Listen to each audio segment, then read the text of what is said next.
Sessiz geceler, sensiz mən.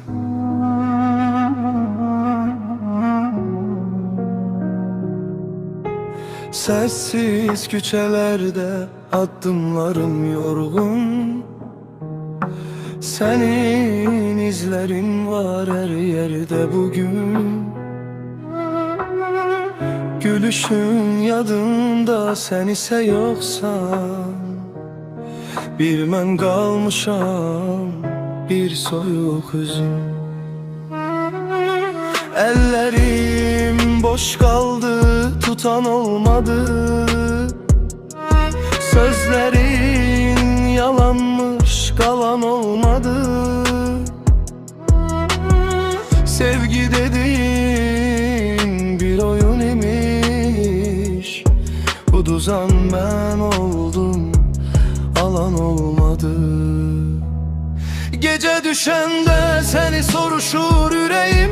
Sus deyirəm, ama dinlemir yine. Sen hardasan, kimlensen indi, mən buradayam dert içinde. Geceler sensiz yanır yüreğim. Adını çekir her nefesim gizlin. Sen gedenden beri yarım kaldım. Kırık hayallarla yaşayıram sessiz. Gözlerim yolda kayıt diye.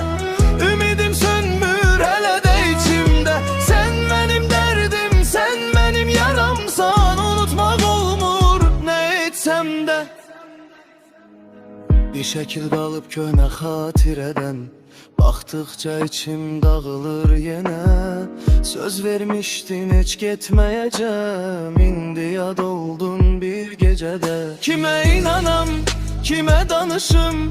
Bu yüreği senden başkasını tanımır ki. Sen içimde bitmeyen yarasan.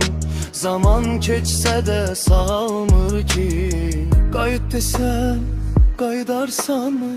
Yoksa bu sevgi çoktan bitti mi? Ben hele de seninleyim içimde. Sen çoktan beni sildin mi?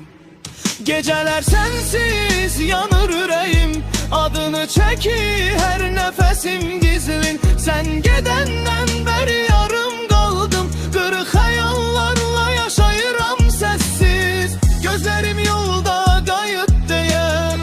Ümidim sönmür hele de içimde. Sen benim derdim, sen benim yaramsan. Unutmak olmur ne etsem de.